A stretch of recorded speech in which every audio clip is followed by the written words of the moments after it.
Hang. Welcome back, everybody. We were just talking about Ballerina, the John Wick spinoff, how much it is like Black Widow, which, yes, it absolutely is. But it's getting good reviews, and I'm happy to see it. I finally got to see Thunderbolts the other week as well. Speaking of Black Widows, Florence Pugh was wonderful. Really, really good. And Thunderbolts, I don't know. It's a weird movie in the sense that it's fun, and it did a great job, but I'm still worried about the Marvel U, and it didn't make a ton of money. So I don't really know where its place is going to end up and what's going to happen with it. But I do think this crap with everybody like, oh, they spoiled it. They totally spoiled it with this new Avengers thing. Give me a break. That didn't spoil shit. And if you really think they're going to field this team as your new Avengers team in the MCU, you're an idiot. Okay, they're not going to do that. Yeah, no, it's obviously all it's marketing on the part of Marvel and on the part of the Contessa. She's not the Contessa. She'll always be the Contessa to me because of the comics. She's not the Contessa. In the movies, obviously, she's not a Contessa. She's not the Contessa. Contessa Allegra Valentina Allegra de Fontaine. It's a great swerve for that character, though. And she's super gnarly and slimy and can't be killed. They can't take her out. Every time you think you've got her, it's like, she does this thing. And now it's like, you're all working for me. Yeah. It was really clever. I don't know. I still don't love. I didn't love the whole Sentry kind of aspect thing. I don't know. Like I like what they were doing, but what do you mean?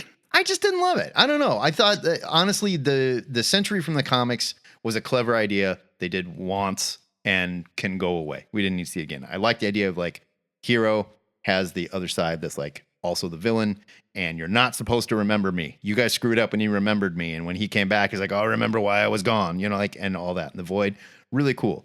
And I thought they did a good aspect of it in the film. They portrayed it well.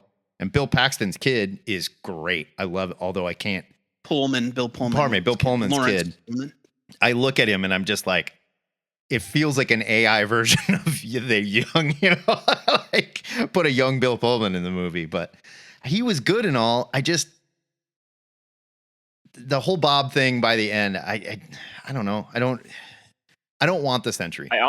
I don't want the Sentry. Yeah, I think it's for Matt. Well, you're not going to get him because he's. Well, without saying spoiler, you know what happens at the end of that movie, right? He's going to come back at least once. I don't think he's going to be a thing, in like going forward, like as a regular character. But he has a role to play, I think, in the next couple of movies. And they could do something. Yeah, they could definitely do something with him. Where it's like, well, we have to use you. I know it's dangerous, but we've got to use you for this thing to stop Doom or stop the Secret War or whatever, and he redeems himself. And it's not going to work, probably. Yeah, that's the whole. That's the fun thing about the Sentry is that the point of the Sentry is not so Marvel can have a Superman. It's that when you've got a character that powerful, that's also that broken. Right. It's always a bad idea when he shows up. Always. Sure. And so that's what the story is. It's not like, he's just a Superman kind of analog stand-in. It's like, no. No, and I get it. And I'm bringing my comic book bullshit to the table because I'm just tired of that character. And that's always the story, right? And we've seen it too many times, not done as well as the first time, unfortunately. But I'm going to argue that it wasn't that well done the first time. But again, Jay Lee's artwork is that good. Oh, yeah. It saved another mediocre. Another hot take from Brian Domingos. I mean, I own a page of that book. The art's so good. Is that Inhumans books really amazing, or is Jay Lee just a genius? Because show me another Paul Jenkins book that's worth its salt, and you won't find. I think that Inhumans book holds up. I'm gonna have to revisit it. It's been a long time. Yeah, when was the last time you read it? I'm gonna have to revisit it, but man, Paul Jenkins did something for the Inhumans at that time that just made them interesting characters that I wanted to read. Did Jay Lee's art help? 100%. No question. I would argue that Paul Jenkins didn't really have that hard of a job considering where the Inhumans were when that book came out. It's like yes. You could say literally anything unique about the Inhumans in 1998, and it would be cooler than anything that had happened to the Inhumans since Jack Kirby was still drawing. Sure. That's fair.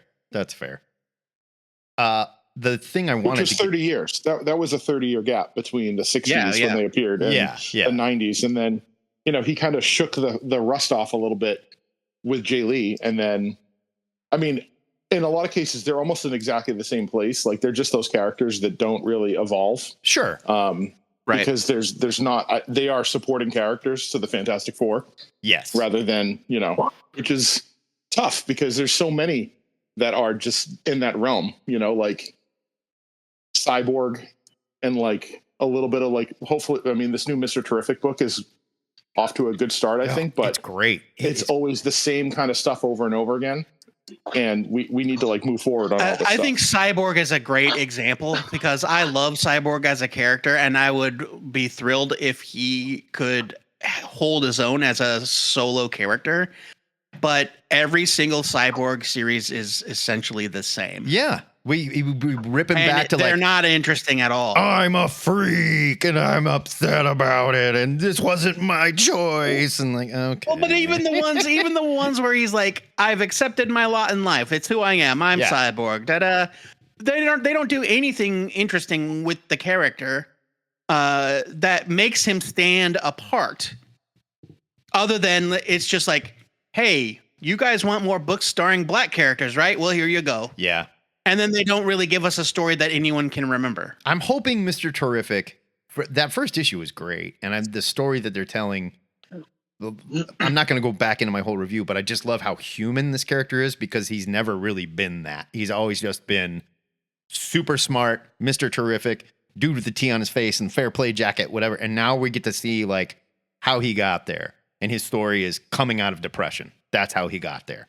He found a way to like lift himself out of the worst thing that ever happened to him in his life. I mean, it helps that Mr. Terrific on paper is already way more interesting than Cyborg. Yes. Not that we need to compare the two. I'm just saying that Mr. Terrific, the Michael Holt Mr. Terrific is a very interesting character with a very interesting background. Right. And so he already kind of has more going for him than other characters that you would think can hold a solo book but can't. Yeah, true. And unfortunately, I don't think Mr. Terrific could hold a solo book either, unfortunately. Well, a year one mini, though. A year one mini, for sure. But I don't see DC greenlighting a Mr. Terrific movie anytime soon. I don't see a 60-issue Peter David... Well, obviously not anymore, but... Hey-o. Sorry. Hey-o. We're just got done... We just...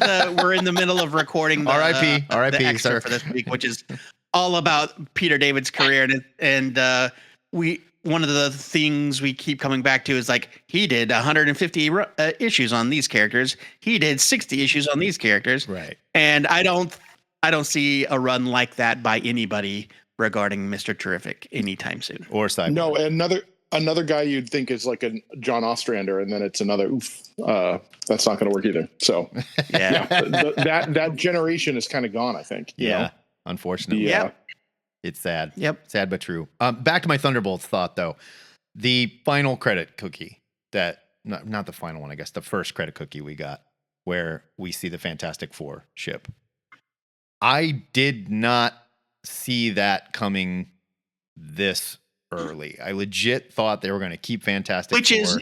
Which is funny because the movie is out in a month. True, but I just thought they were going to gate it completely and do a whole thing with the Fantastic Four in this other world, and then showing them coming to the 616 or whatever we call the MCU. Right. I get it. I'm wondering if that is, and is that like a desperation thing to get people to go to the Fantastic Four, or is it going to feel spoilery because it's going to ruin something in the end of the film? Or... Yeah, but get a load of this bullshit that Kevin Feige is out there saying this week. He said, "Oh, the Fantastic Four ship is called the Excelsior, the ship that they use in the Fantastic Four movie. But I don't think that the ship at the end of the Thunderbolts is the Excelsior." And so he's like casting doubt on whether or not it's even the FF in that ship. Well, look, man, maybe it's not. Maybe it's not me. Maybe what if it's? Maybe it's Marvel screwing with where us. Doctor Doom comes from. I don't know, man. I don't know. I mean, the only thing I'll say about that is that that's fine if he wants to distract from that. in the credits that happen right before that, because they make us watch the whole thing, and I'm happy to support all the people that worked on the movie.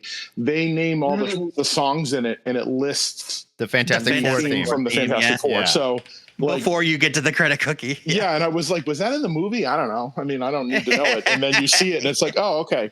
So like, it's either like a really dumb lie or like an unnecessary swerve, like, or like just.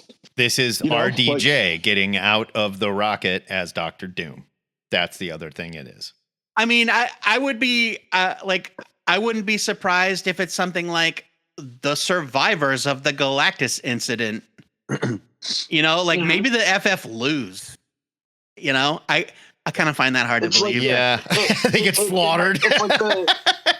It's like the life raft in Secret Wars. The life raft, yes, exactly.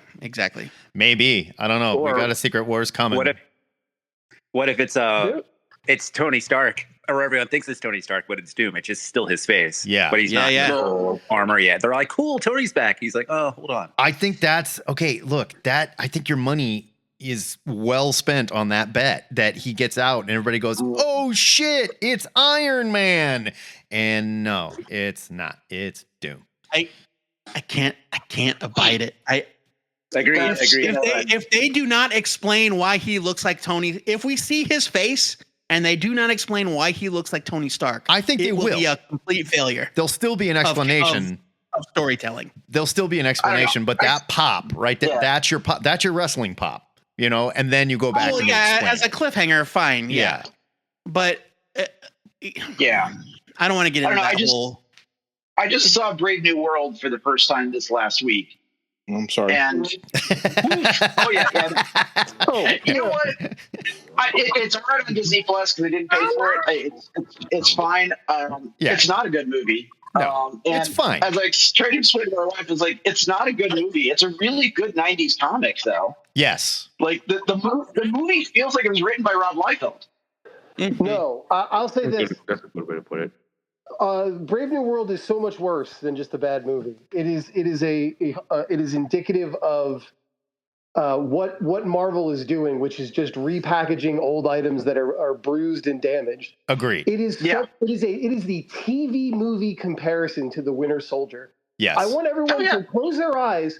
Remember that freeway fight scene between Bucky, Cap, and Natasha, and they're ziplining off fucking bridges, and they're like throwing grenades in cars. And amazing. And then juxtapose that against Giancarlo Esposito, who is 130 years old, and Anthony Mackie is almost 50 years old, running around 3 parked cars. Yes. That is the fucking comparative scenes. It is so much worse than just like, we took some shots and we missed. Like, you made dog shit. Like, you went home and tried to make McDonald's quality food yourself. I don't disagree. The meta aspects of it, yes. The movie, if you just watch the movie on its own, I agree with JD. It's like, what if Rob Liefeld wrote a Captain America story in the 90s? There are worse ways to spend 2 hours. Sure. It's a criticism. It's a criticism just at the movie. The performances, I think, are fine with the exception of Harrison Ford. Yeah, and the storyline aspect, the thing that pisses me off about that is it makes me commit, like, a reviewing sin, which is you should never review a movie for what you wanted it to be versus what it was. But it drives me crazy because, like, I watch that movie and I see the story and I'm like, oh, there's a really, really good movie in there somewhere. Right. There's a draft of that script that rocks. Oh, no, I'm sure. Like, I would believe that there's a draft of that script where the Thunderbolts are in that movie. And Bucky. Oh, I mean, we already know that the movie got changed a ton. Sure. Serpent Society, Diamondback. Yeah, but like you've got a script where Bucky was made a congressman by Valentina because she knew something was going on with the president. She was looking to seize control, wanted to expose him. This shit boils up, becomes the Hulk. Sam is tied like, I'm not going to be involved with Valentina and your Thunderbolts team because you're all bad, terrible people. And you have like this great story. And instead we just boiled it down to the leader is the bad guy. He hypnotized people in jail. No, I was just thinking, take the Hulk stuff out. You don't have Samuel Stearns. You don't have Red Hulk. You don't have Thunderbolt Ross. Instead, this is going to sound funny, but make Gary Shandling's character from Iron Man 2, the president, being puppeted by Valentina. Sure, Gary's dead, but I mean, he's a Hydra agent, though. He was already outed as a Hydra and he is a dead man as well. I got bad news for you about Gary Shandling. Gary Shandling sadly passed. Yeah. But I mean, I like where your head's at, though, Jay. Yeah, no, I do too. I mean, my big thing was like, I don't understand why I sat and watched a 2-hour Hulk movie without the Hulk in it. Yeah. I think that movie would have been at least 100% more entertaining if they made it into another Cap Civil War and made it a team up movie. Yes, absolutely. And like, there's no like on what planet do we introduce the leader without the Hulk? Right. It's just like, I don't. That's a good point. Bring in Jen. You know. Yes. There's much as people like to crap on. Too much Hulk stuff. Movie. That's the other thing about Brave New World is that, you know, Winter Soldier perfectly straddled espionage, action, superhero shit. Mm-hmm. And this is like the fucking Samuel Stearns looks like he got his costume at Spirit Halloween. Yeah. Right? And like Giancarlo Esposito pulls out a really big gun that just is like a gun. And like, where's the superhero shit? Where is the gun? That's a real life gun that he uses. That's a Taurus. Cool. But like, why isn't he dressed like fucking a snake? Who's he supposed to be? Sidewinder. He was Sidewinder. Why isn't he? Where's his giant serpentine cyborg tail? Right. Okay, here's where it is. That's the best damning criticism of hearing Joe go, who is he supposed to be? Right. Yeah. And you know what? You know where that is, Joe? Told me that his code name is Boom Slang. All that shit which is another member of the Serpent Society. All that shit is on the cutting room floor with Seth Rollins playing that character. And you know what? That would have been cheesy, ridiculous, and fucking awesome. Send in Seth Rollins, crazy person, Sidewinder, snake themed, lunatic, you know, like and that's the thing is like, you want to bring Giancarlo Esposito in, that's fine. Sure. You want to do the Serpent Society, that's fine as well. Great. The evil president. Yes. Giancarlo Esposito is King Cobra, no discussion. He does not get to be some nobody. He gets to be the king of the Serpent Society. And I'll take it further. Giancarlo is King Cobra, and he is your new presidential candidate that gets thrust into the presidency as like this evil president that's taking over. And we're like, shit, the Serpent Society is going to take over fucking America. I got to stop this. And the Thunderbolts are there to stop Captain America from stopping. But Trot the Leaper was more fun as a MCU villain than Absolutely. Giancarlo Esposito with a snake code name. I'm sorry, the snake code names from Kill Bill made more sense. Yes. Right. Yeah, like Absolutely. Black Mamba. Yeah, exactly. California Mountain Snake. Well, not to mention, if you do that, if you tile that in and you have this. Wait, hold on. Oh, Ian sorry. was talking. Go ahead, Ian. Oh, well, no, it's okay. I could wait, but just to say that the further commodification of Marvel movies and stuff is just it's shown that like they're not going to get more people in. So how do you make more money? Well, we drop the budget, and it's like the choreography scenes are just absolutely abysmal. Again, I hate to keep making the comparison, but it's the closest one. Watch the fight scene between Cap and that MMA dude in the beginning of Winter Soldier, and it's like PATRON. Yeah, it's PATRON. The cuts are worse. Awesome. The choreography is worse, and it's because they don't want to spend the time shooting these scenes. And it's like, I mean, you used to be able to go to these things. Well, I'll see some good action. I'll see some cool superhero stuff. And like again, I like Anthony Mackie. I like Giancarlo Esposito. But man, that fight scene is just so slow. It's trash. Yeah, it was trash. Had they done full on, like you're saying, a Civil War type thing, Cap's the only one who thinks he's fighting the good fight, trying to take down King Cobra. The Thunderbolts are protecting King Cobra or whatever, not even knowing that they're being used, and they're all fighting each other. And now you've got this kick-ass movie that spins into your next film, The Thunderbolts, where they're on the run. You know, like, come on. We've hit the full saturation. We are now at that Simpsons meme where he's like, stop, he's already dead. Right. No, I get it. Let's move on from Cap 4. Thunderbolts was great. I'm excited for Fantastic Four. I'm still a little worried about what they're gonna do. But yeah. I'm excited. I want to be cautiously optimistic, but right now I'm cautiously skeptical. Something that I am not at all skeptical about, and that I am so convinced is going to be a masterpiece, is obviously Superman. I saw a TV spot just today with some scenes in it that I had never seen before, and one of them was like, Crypto being a bad dog and him having to chastise Crypto, but then like Clark walking through the bullpen of the Daily Planet, and Steve Lombard looks at him and goes, "What's up, loser?" And Clark, fully in character, so huge smile on his face, points at him and goes, "You're a loser." Like he thinks they're playing. Right. And it's like, it's so great, the character work. Oh man. I am not. I sent you a. If the Superman movie is not good, I will die. I sent you a video of James Gunn saying that he really made the movie as just a huge excuse to put Nathan Fillion in a bowl cut. Yes, it's adorable. Oh yeah, have you seen those reels of them styling the bowl cut? Oh yeah, it's crazy. And it ends with Lois Lane saying that haircut should be against your Green Lantern vow, and he's like, "What? What against my what?" The only thing that worries me about the Superman movie is not the movie; it's what I'm hearing from other people who are not as excited. Just in the sense, like, yeah, I'll go see a good Superman film, but they're all like, "I'm already over it.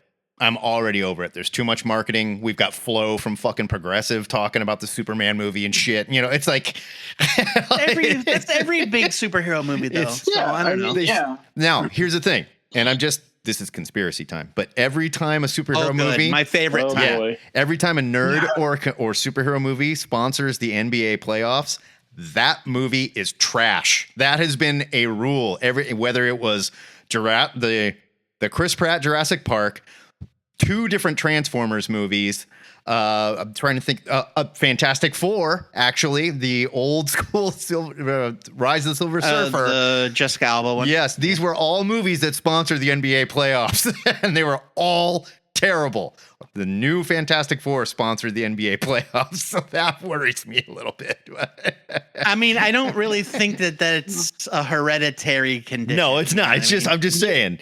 Yeah. It's out there, bro. If you want to talk about marketing excess, I mean, the '89 Batman was Batmania, baby. Oh yeah, they had a name for it. Get away from it. You could, it was everywhere. Yeah, and that was also the perfect example of like what the model would be going forward. Yeah. Well, but also the public was into it though, because it was the first time anything like that had ever happened. Yeah, I worry because the people now it's like we're trying to have Batmania for every superhero movie, and the public is like, okay. And I worry because like all the muggles that I work with or talk to that aren't nerds, they're like, really? Do you care about another Superman movie? Like that seems to be the sentiment, and it worries me. More than literally anything else, I care about another Superman. It worries me in the sense that the thing is though, also with that is, I think that could play to the movie's favor though, because it does mean that to a certain degree, the bar is low. Yes, expectations will be low. And the same was said about Sinners. Expectations are low. It can only go up. The same was said about Sinners. Everybody went, well, Ryan Coogler's making a vampire movie? And then people went and saw Sinners, and it was out fucking standing. I don't know. You would think that at a certain point, people would know to stop second guessing Ryan Coogler for anything. I'm going to see that. I'm going to rent that tonight. It's amazing. He's amazing. It's amazing. I'm second guessing Ryan Coogler now that he's returning for Black Panther 3.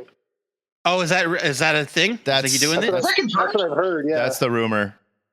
I mean, everybody likes money. Everybody likes money. Ian, I don't know what to tell you. Yeah. Yeah, this just feels like a blank check moment for him. Like you just. But that's what. If that's what gets his next Sinners made, then that's fine with me. But if they, whatever, can you bolt it? All you do to fix it is you go, hey, Michael B. Jordan, we should have had you just become the Black Panther. We were idiots. You lived when you fell off the thing. They found you in the river. They pulled you out. You are the royal son. You are Black Panther. You're also a kick-ass actor, and everybody loved your performance in the first Black Panther. Now you get to redeem yourself and be the new. Just do it. Just fucking do it. Died. Joe, they all died. Everybody. Black Panther died in the movie too. They brought him back. I think the law is now they can't do a movie without each other. Yeah, that's fine. Michael B. Jordan and Ryan Coogler. B. Jordan no problem with that. It's like they're a team now. That's fine. We just have to deal with it. Handcuff them together and make them go everywhere. I don't care. I love them working together. They're great. You know, you set them up with Secret Service. You know what? Yeah, I don't begrudge anybody taking a paycheck if that also comes with them still doing their best work. I don't believe Ryan Coogler is the sort of director that will take a paycheck and they'll also half-ass it. I think if he's going to come back for Black Panther 3, he's got an idea and he's going to do his best work, or he's going to try to do. I hope so. He's going to try to do his best work in opposition to the studio, which I think is sure, right. And and again, like we have talked about it a billion times. Like learning lessons is not what these studios do, or learning the right lessons isn't what these studios do. They're not going to be like, hey, he made these first 2 Black Panther movies and they're pretty fucking great, despite the fact that the star died. Time out. Black Panther 2, half of it is pretty great. The other half of it. Yes, the star died, Matt. That's what I'm saying. I'm not saying that. It's like, that has nothing to do with it. That has nothing to do with it. Not the star dying. Coogler even came out and said, as long as they don't do what they did with the Christopher Priest reveal in the latest issue. Sure. That Black Panther run. Sure. White Panther, right? Coogler even said, though, like, the studio got in the way of the film that I wanted to make. We did what we could. I understand. You know, I understand. And I don't love what Black we Panther see 2. in Wakanda Forever. If Chadwick Boseman had lived, Wakanda Forever would obviously have been a very different movie, even despite studio interference. But they are not going to learn that lesson. Get out of his way. They are going to learn the lesson. More movies about boats that we are constantly joking about. Of course, and that's what Titanic. Absolutely, let's put more people on a big boat. That's the whole trajectory that Marvel's been on, and hopefully we're getting off of. Hopefully we're getting off of that, but I think we've got to do 2 more Avengers movies, and Ironheart is quietly going to end Phase 5, I guess. I don't know, whatever that means. So. I'm still cautiously optimistic for Ironheart, to be perfectly honest. I really like what I've seen so far. I like Alden Ehrenreich, and I realized Solo was not a great movie, and I don't think it was his fault. I think he's a really good actor. He was really good in that NBC Brave New World adaptation they did. He was fantastic in that. He was great in Hail Caesar. Hail Caesar. Like Hail Caesar. Oh yeah, that's really good. Movie. It is. It's a great movie. And I think, look, do I love the Hood? No. But that doesn't mean you can't make the Hood cool. And when the Hood first showed up, it was a cool idea. I like that Bendis took somebody that was just like some villain, some D-list villain, and all of a sudden this dude... It wasn't even Bendis. Brian K. Vaughan created that. Oh, that's right. Brian K. Vaughan. In a self-contained miniseries, and then Bendis is the one that was like, I think we should make the Hood the villain in every story. That was too much. But the idea that like this guy just came on the scene and he's freaky powerful and nobody knows why he's so freaky powerful. It's also very mysterious. That power is going to ruin him. You know, it's going to ruin him because there's like demonic shit going on, of course. You know? It's like, look, man, it's like, hey, guess what? He gets all of his power from a cloak that is inhabited by the demonic spirit of Dormammu, or whatever you want to say in the MCU. And it's like, sorry? Don't forget the boots. Oh, the boots. Yeah. I don't, honestly, I did forget the boots, and I don't know anything about the boots. Were evil too. It was a cloak and boots. Well, the boots are cloak and boots. It's a whole wardrobe possessed by the spirit of Dormammu. No, it's a hood. It's a hood. It's not a cloak. It's a hood. It's a hood. Yes, you're right. It's a hoodie. I mean, this is branding. I mean, come on. right. Branding's important. And it's like, yeah, guess what? He gets to be the head of all of the mobs, but at what cost? The thing is slowly eating his soul from the inside out. Yeah. And it's like, that's great. That's compelling. Mm-hmm. The only thing, this is just, and I don't know, we haven't seen Ironheart yet. I want it to be good.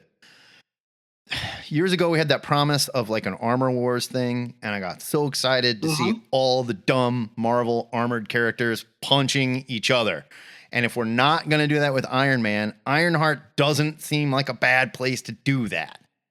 So, well, but Armor Wars was going to be its own thing. Right. And Armor Wars I thought was supposed to be Rhodey. I thought it was supposed to be War Machine. It was going to be Rhodey, yeah. I don't care. What I'm saying is that's gone. And now that why not do something with that? I mean, like, hey man, Ironheart, like when a little girl shows up in a robot suit and she's got to fight like Soviet murderer, you know, in a gigantic robot suit and shit, like that would be awesome. Give me that. I just don't know if the hood story is what I want for Ironheart. Right.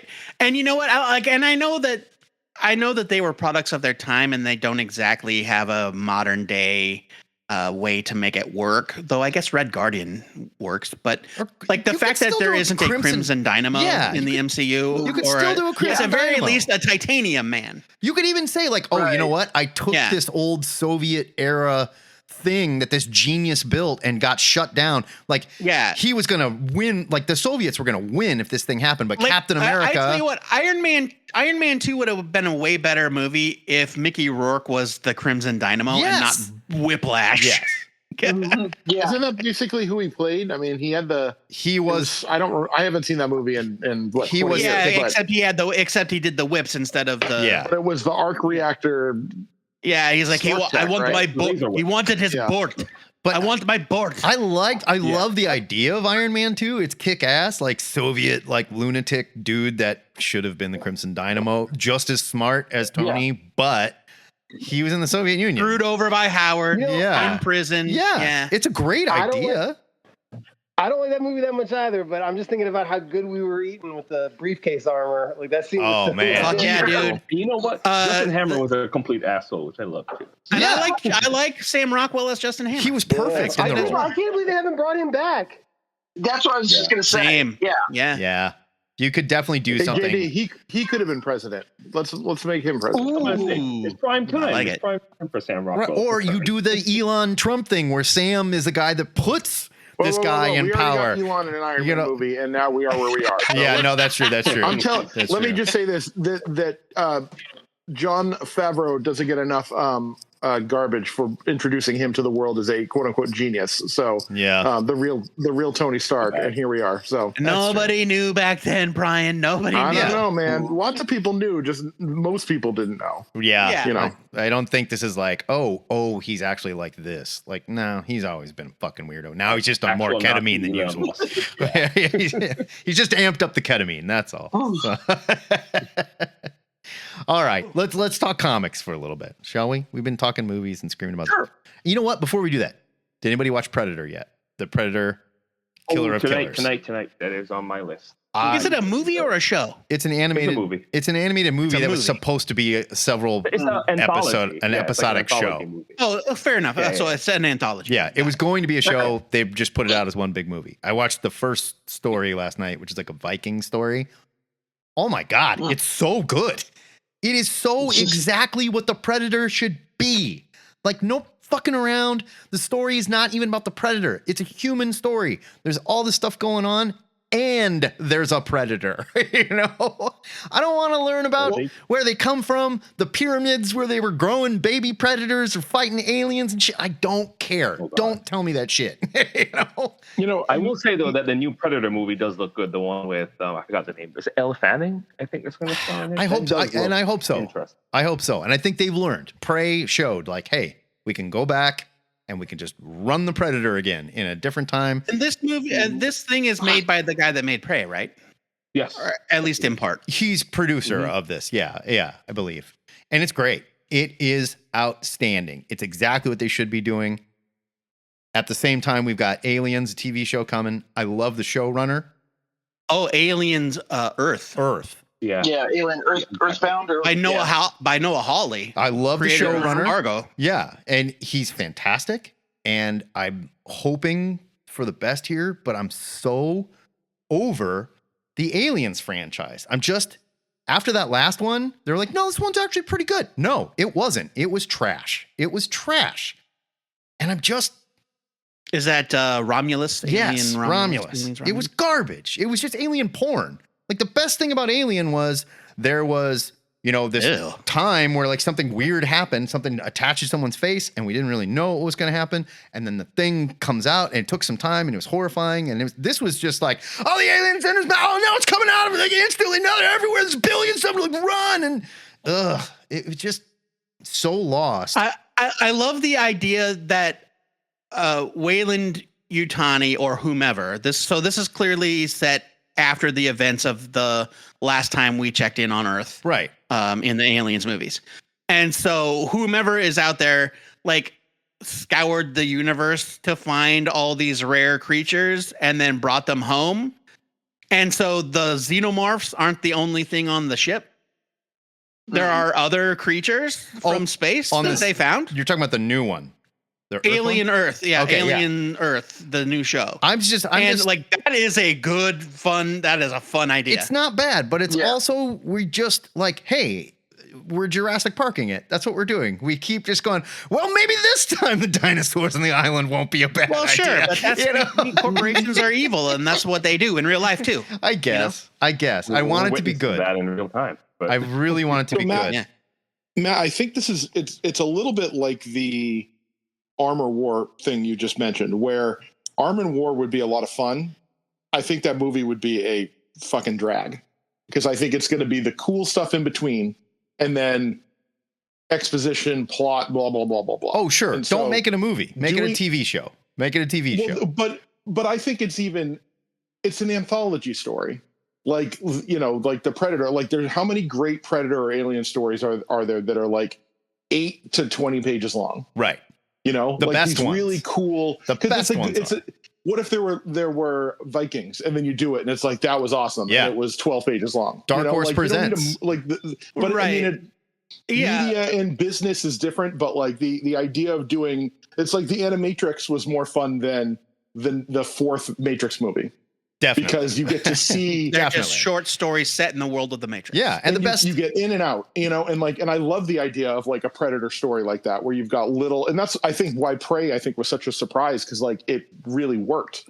Yeah, it was a chase scene. It was a giant chase scene. It's basically so hard to get that to work, and that's I think why and the if Alien movies are so boring, because it's like the same thing over and over again. Yeah, because if you're doing a show, and with Armor Wars, it would be it like you said, Brian, it's aliens, but with armor instead of xenomorphs. It's like the unchecked proliferation of dangerous technology in the hands of people that don't deserve to wield it. And for a story arc in a comic book, that's fine. But for a show or a movie where you have to like cram in all this commentary, that might not be as compelling. But to do an anthology Armor Wars series that's all about how people are using Stark's technology in good and bad ways, like Russia having a Crimson Dynamo, or Ironheart, for example. Not that the Ironheart show doesn't deserve to exist, but that kind of thing, you could even introduce characters from the actual Armor Wars in the 80s, like the Maulers. Yeah. Hell yeah. And it's like, that would be rad. And that's kind of, I've always, I complain about everything, but I complain, that's why we love you, though. But the what if of it all, like, it's just this, you could literally do any story you want. You could do it any length. You could do an episode of What If that's got 3 8-minute stories in it. You can do 1 30-minute story. You can do anything you want, and they're doing Doctor Strange as a zombie. There's not these, they could have done Armor War in that. They could do just what if Steve Rogers was Iron Man, and all of a sudden there's an Iron, and then you do like a mini Armor War in that. You could do all of these things, and there's just this lack of effort. That's what they're doing. That's what they're doing in Predator, imagination, Killer of Killers. Then Alien Earth, as cool as it looks, and I think Noah Hawley's great. I'm afraid it could fall right back into This is all we can do with Alien. This is all we can do. And like the best Alien comics, I was thinking about Alien comics the other day and how much I loved some of the old Dark Horse stuff. And I went back to read some of the old Dark Horse Alien shit. And I was like, do I love this? And I realized like the best Alien stuff and Dark Horse stuff was, and Predator stuff was all in like Dark Horse Presents because it was short as hell. And it was fucking great. You know, like it did the thing and it got out. I mean, I think the best Alien stories are not all about how corporations are bad because we get it. No, yeah, exactly. We're soaking in it. We're drowning in it. Right. I don't need you to remind me. The teaser trailer for Alien Earth gave me hope because of two things. One, the way that they showed like the ship coming into atmosphere, you know, kind of crash landing, and we just get this glimpse, and the idea that a Alien show with a TV budget is not going to be able to show us full aliens all the time. Right. So that we're going to go back to that idea of a streaming like budget, but yeah. I mean, we're still at a point where we're spending hundreds of millions of dollars on TV shows now. So I mean, like, but I mean, you're right. It's not like a $300 million movie. Yeah, it's right, and you're not going to, and they can't. I just don't know that they could support that, and so I'm hoping they can use that to their advantage, and we get the horror movie aspect, Alien. You know, that's more suspense than anything else. I hope so. I also love the idea that this company did not look at all of the shit that went down with synthetics in all of their other Alien movies and go, you know what? Maybe we should take the synthetics back to the drawing board. No, I totally buy that. Like, maybe we should teleport the brains of humans into robots. And I think that's fun. I totally buy that because like the most realistic thing is people in movies having the short memory because people don't remember shit anymore. Yeah. So AI is going to launch nuclear missiles 6 times before we go, maybe this isn't a great idea. Like it's going to happen, you guys. Maybe this Jurassic Park is going to be the one where they finally learn that. That's so okay. That leads me to Jurassic Park, and not. I mean, they're not relaunching Jurassic Park. No, of course they're not. To the guts of Jurassic Park. But we're going to get more and more Jurassic. Like, look, the lesson here is people like dinosaurs. It's not that they're going for the story because the story's fucking terrible. They just want to see people get eaten by dinosaurs, and now they're like. I mean, the story was good one time. Exactly, time, and it was good one time. The best thing to come out of Jurassic Park in the past 5 years is the Velocicoaster at Universal Studios. Fair. There certainly are no good Jurassic Park comics. Don't go looking for them. They don't exist. Who put those out? Topps, huh? I bet Topps put some out. Right? I think Marvel put some out too after a while. Maybe Dark Horse did back for a while. I think you guys need to do a deep dive of Topps comics. No, we don't. Yeah, we do. Come on. Yes, we do. No, we don't. It can't put that. Good one. It can't always be stuff we love. The universe. It can't always be stuff we love. Sometimes we got to go. Yes, they can. We got to go through the muck. I love it. We have to do it. Yes, it certainly can. No, it can't. Just you wait until we. Oh, so we were playing D&D this week, and somehow we got on the talk of the Femazons who fought Captain America for a little bit because we were talking about Thundra, and I was like, "Oh shit, I have got to find out about the Femazons. This is too good." You know what? There's all sorts of concepts like that we could revisit, like the Lady Liberators from the Avengers in the 60s. We started looking at where it was like these. Valkyrie and Black Widow. And stuff. We just started digging into looking at all these, and it was all just like nerdy dudes that were terrified that women might take over one day. Just terrified. Terrified, or they kind of want it to happen. You know? They also. It's like it's like, hey, women think they should have equal rights. Maybe we should make them into a superhero team. Let's give that a try, Roy Thomas. Yeah, it's like so silly. They're all about Thundra, you know, like stepping on their genitals when no one's around. But I felt like Brave New World was in. Kind of. Okay. All right, comics. We got Hickman back at Marvel. New series. Imperial number one. He has come out and admitted that he farted out his Wolverine thing with Greg Capullo because why not? How soon till he disavows this book? You know what I mean? He already has. What's up with this guy? He already has. Yeah. Good. That was about 20 minutes. Good. He already had. Now, the thing of it is, I don't know. We don't know because it's not done yet, but he talked about like Krakoa just editorial yanked it from him basically. And we're like, we're running with this idea. It's going to go on and on. And he's like, that's not really what I had planned. Whatever, I work here and I understand the deal. And the Wolverine thing, they were like, Greg Capullo wants to work with you on a Wolverine thing. And he was like, fine, whatever. And Imperial, he just said it's not the book. He didn't say it's not the book that he had set out to do. He said it got away from him and it left a bad taste in his mouth. And so far, I got to say, the first issue was great. Very off-brand for him because it's just him telling a Marvel cosmic story. That's all it is. There's no graphs. There's none of that crap. It's just an Agatha Christie kind of murder mystery. And the only thing I can think of that's pissing him off is Marvel is like, he's going to redefine the Marvel universe, cosmic universe with this, and we're going to spin all this. And he's like, that's not really what I was doing here. Yeah, we'll see. We'll see how that goes. But I mean, also we have one issue, so there's plenty of time yet for it to get away from him. I suppose. Yeah.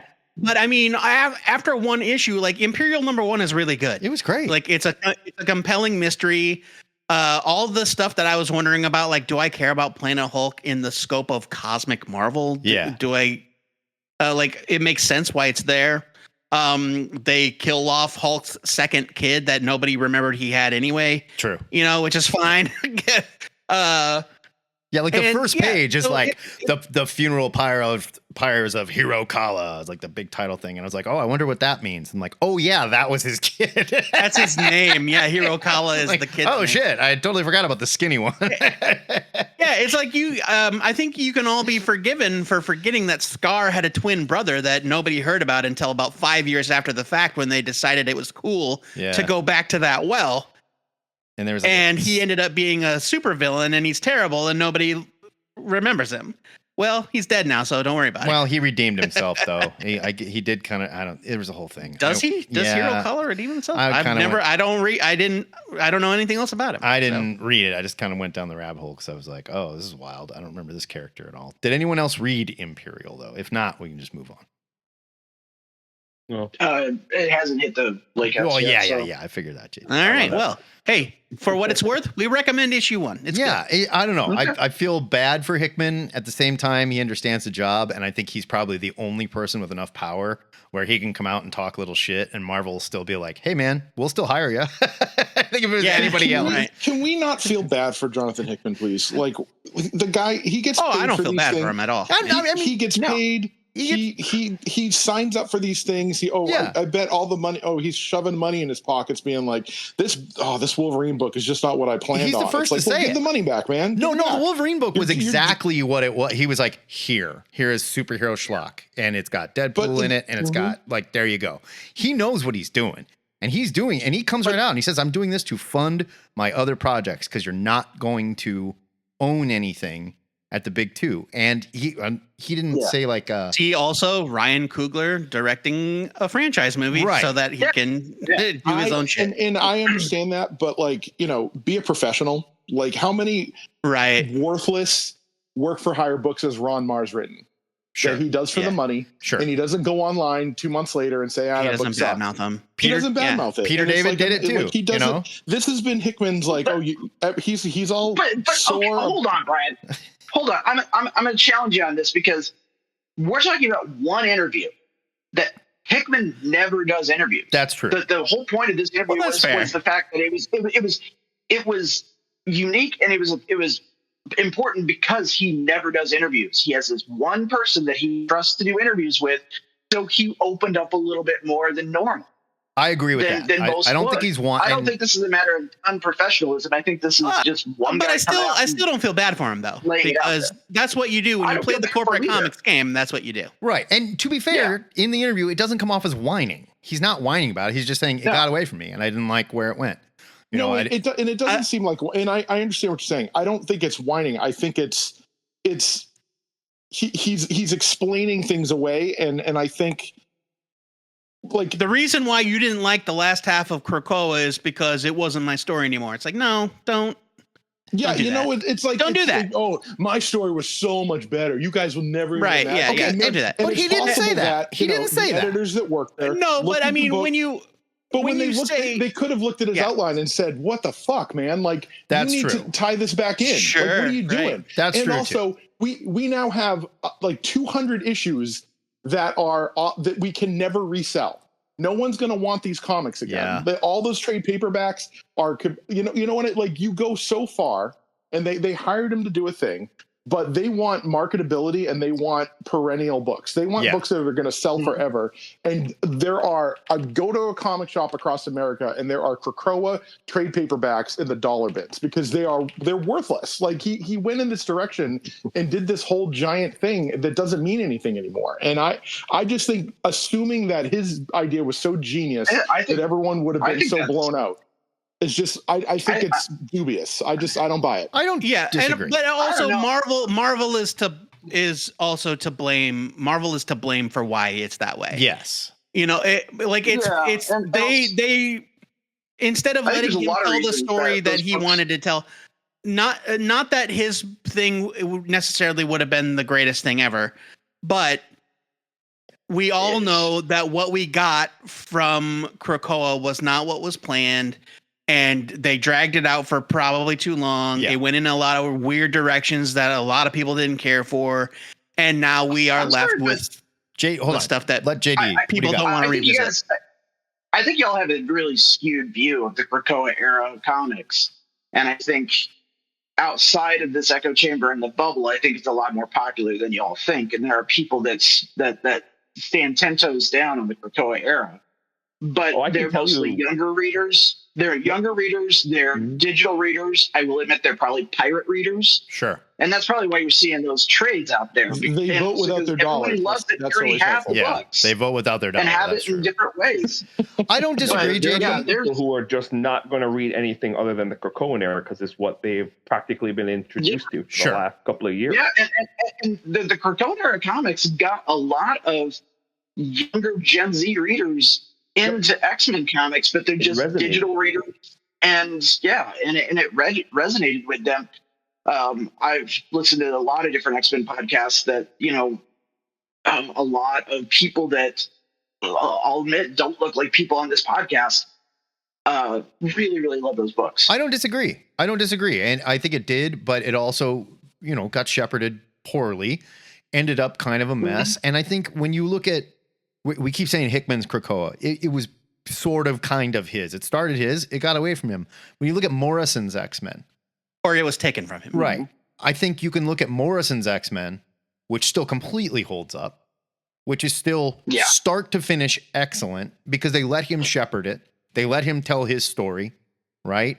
And you can go pick up those trades and read them and have no problem. You just go. It's fine, right? They're kind of evergreen encapsulated books. And but also the person in charge, the editor-in-chief of Marvel at that time was a creative. Sure. It was Joe Quesada. Sure. And he recognized a good story and the value of letting Grant cook. Right. Whereas now we have people like C.B. Cebulski and insert Mark's meme here, Tom Brevoort, that are playing it safe. And I'm not saying that, like, this is not, like, look, Tom Brevoort took a job that was offered to him. Like, the From the Ashes books are what they are, and I'm not going to put the blame at his feet. But Marvel made the decision to revert back to a safer status quo for the X-Men. Sure.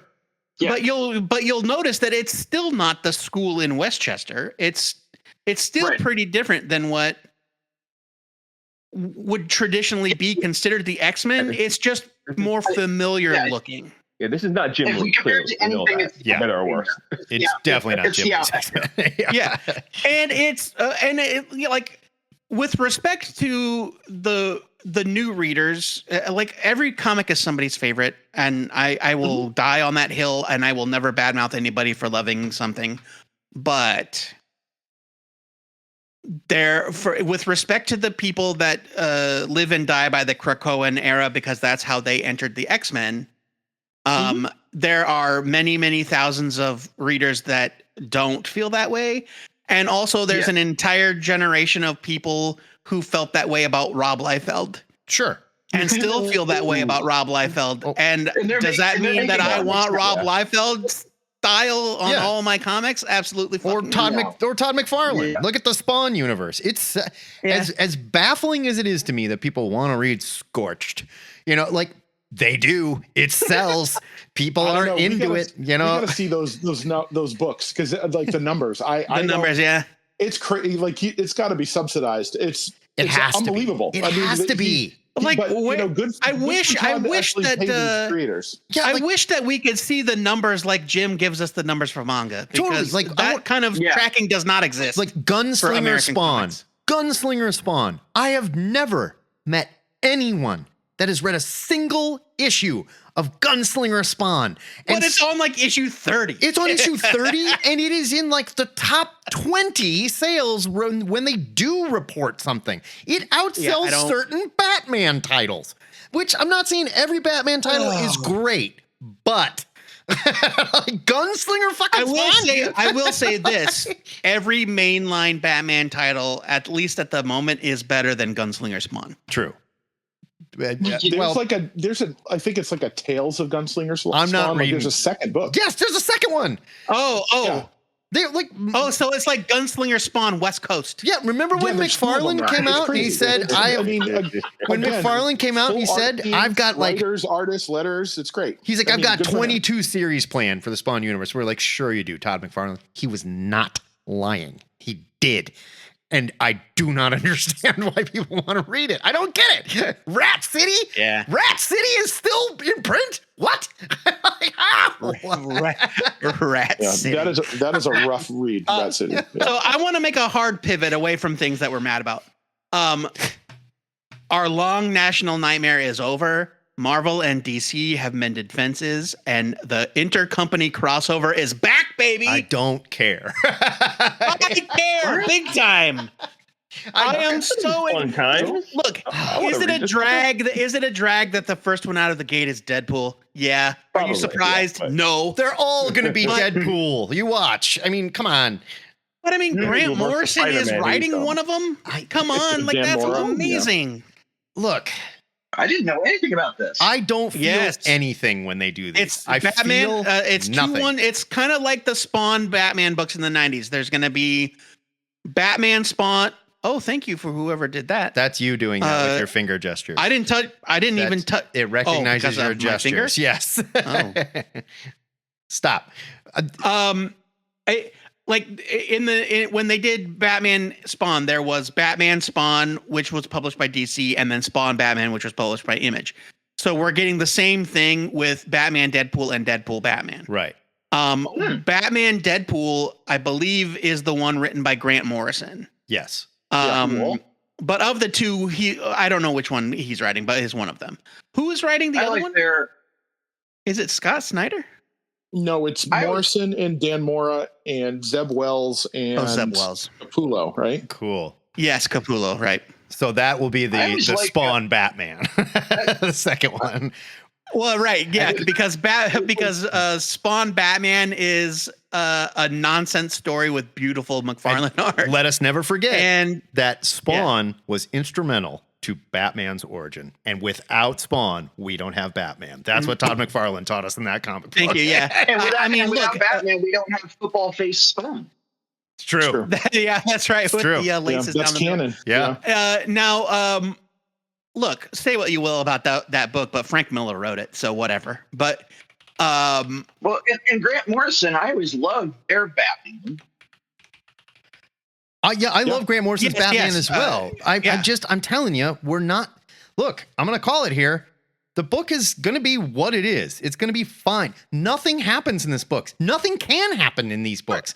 So what? Damon understands probably better than anyone else here what happens when you bring a wrestler from another group of wrestlers and have them take on someone that is famous on that show. They're going to lose.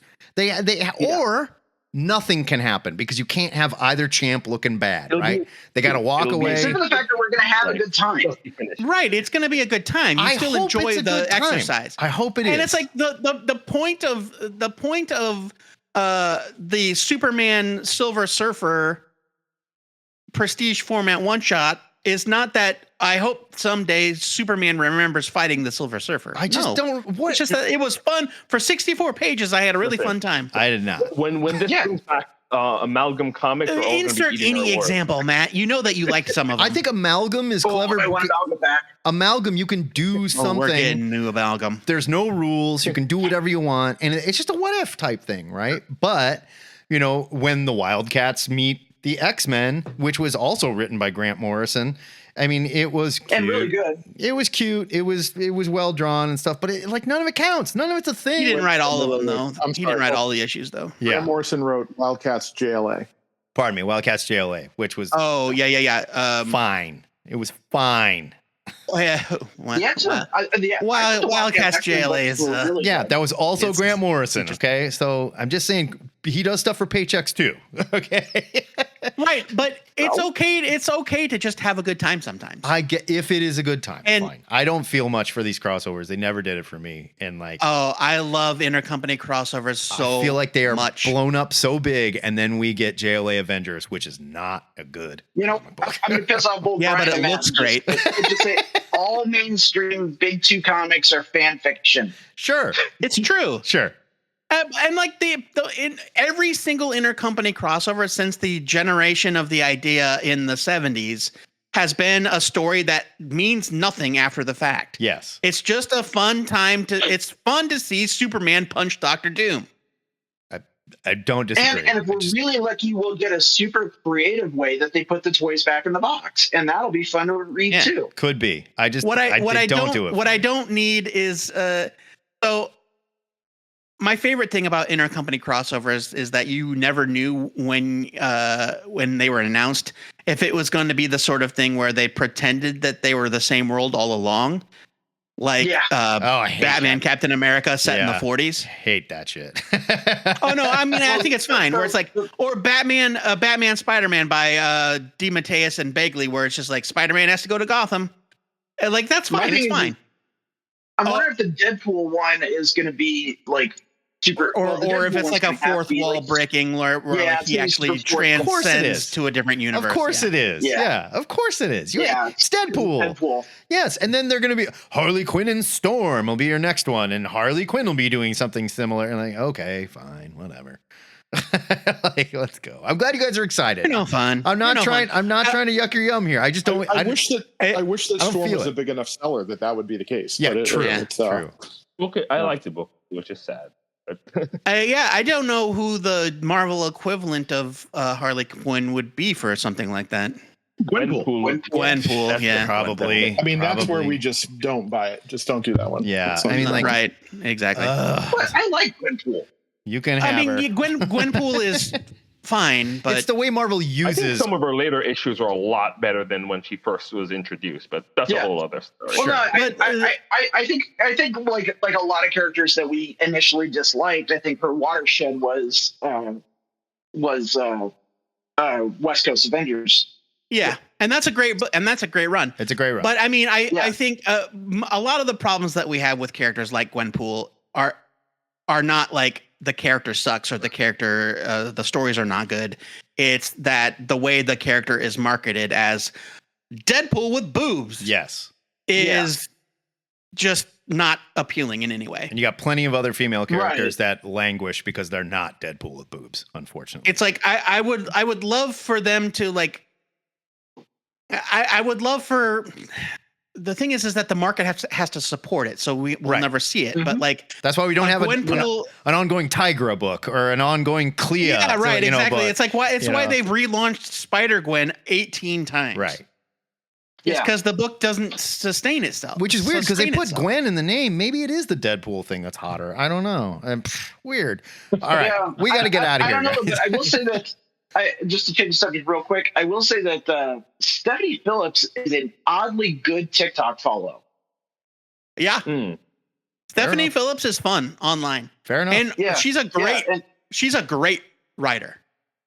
I love Stephanie Phillips. She is good. She is good. And I started following her because she's giving out writing tips, which is really cool. Oh, nice. Oh, nice. Okay. Quality follow. I apologize. We got to get out of here because we got to finish our Patreon extra and I got to go do a thing. Oh, shit. I didn't realize how late it was. Good gang hang. Thank you, everybody. This was fun. Bye, guys. Well, and we're going to, I know I keep saying it, but we're going to make this more regular. I apologize. Summer's tough. We'll see you guys soon. We're shooting for 2 in a row.